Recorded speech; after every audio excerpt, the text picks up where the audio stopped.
Hello. Well, today let's talk about something big here.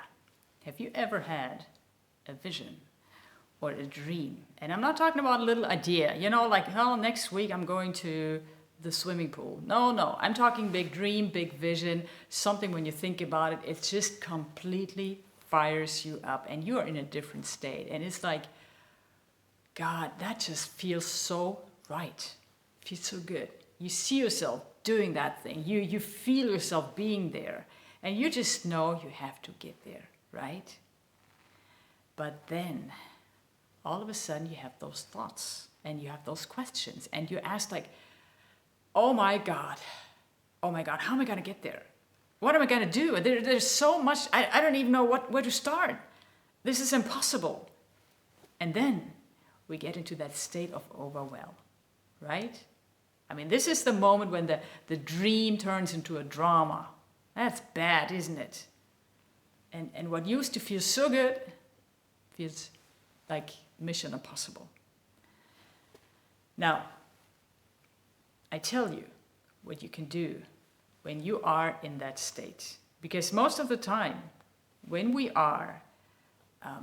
feel so anxious, when we feel so paralyzed, this is us saying bye-bye to our dream, and then we forget about it. But the thing is that the dream or the vision, whatever it is, if it comes from a deep place, it's not going to forget about you. No, it's going to keep knocking on your door. You can count on that. It will come back. Now, let me tell you what you can do the next time you are in that state of overwhelm. See, I told you I come from the horses. And I've worked with, and I still do, with troubled and traumatized horses for many years now. And I always run into horses that have the very same problem we do. They're overwhelmed, they're anxious, they are shut down. Just the very same thing. Now, let's just assume you have a horse and you don't need to know anything about it that's supposed to go into a horse trailer.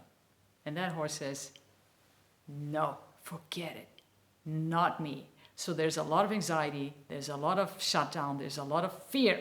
Just exactly the very same feelings that we have when we think about this dream or that vision. Now see, my vision is to get that horse in. And when I think about it, it's like, yes, it just feels right, it feels good. But that horse has all those doubts. That horse doesn't share my vision yet. Now, I tell you what a lot of people do with a horse like that. And you will see that is exactly what we do with ourselves many times. When they have a horse that is, let's say, shut down or anxious, has a lot of fear, they start punishing it. They, literally beat him up. There's still people who do that, unfortunately, still up to today.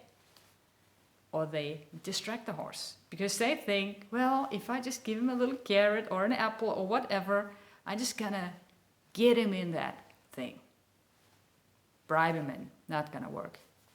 Or, and this is a favorite of a lot of women, they feel sorry for that poor thing. They say, oh my God, I just see that horse is so afraid. Oh, I'm so sorry. So that's pretty much what we do with ourselves when we are in a state like that, right? We just beat ourselves up. We distract ourselves with whatever, alcohol, sweets, shopping, TV, whatever. Or we celebrate pity parties. Yeah, that's what we do. But it doesn't help with the horse, and it doesn't help with us. So we can forget about it. Now, what does help? Now, this is what I'm going to share with you now. And it's really powerful stuff. So it's very fundamental, it's very basic, and but at the same time, very profound.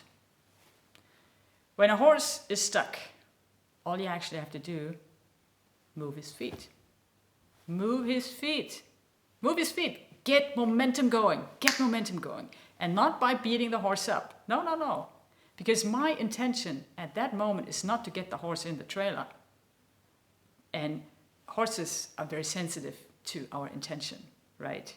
So what I actually do, I allow that horse to move around the trailer, left and right and left and right, and just to kind of move his feet. Then that horse starts to relax by moving the feet, and the horse starts to analyze the trailer, and it's not pushed in. And then something very interesting happens. That horse starts to become curious. Yes. And when that horse was very reluctant and had a lot of fear maybe 5 minutes ago or half an hour ago, it depends, you cannot put a time on it. And then they start to shift. And because they're moving their feet and because they're seeing the thing from all the sides, they actually have interest now. It's like that horse, it's like they're saying, oh my God, this is interesting. Oh, I wonder. This is what they say. If they could talk, that's what they would say. I wonder how it is inside of that trailer. I'm still a little scared, but I kind of like to go inside. See, that shifts. And all of a sudden you have a draw inside versus a push. So what I'm saying, this is how you can apply that principle. Just one-on-one. There's no difference. Keep your feet moving. Keep open to possibilities. You have that big old dream. It's a huge mountain, and I understand. So go around it a little bit. Go around it, left and right and left and right. And by doing so, you're going to get into that thinking mode. And it's not dwelling on those thoughts, and it's not about how am I going to do it? It's like you're open to, how could I do that? Who could I ask? And then you will find there's all of a sudden, there's people coming into your life. There's situations coming up. You hear somebody say something about somebody else, and then you connect the dots, and then you're already on your way. This is how it goes. And this is no secret. But the thing is, don't punish yourself. Don't distract yourself. Don't feel sorry for yourself. But keep your feet moving. Keep your feet moving. Create momentum. And then direct your feet. And then you will start that anxiety will turn into curiosity. And then you will develop the courage. And then you will become confident. And then that thing is done. Pretty cool, isn't it? I think so. Try it out.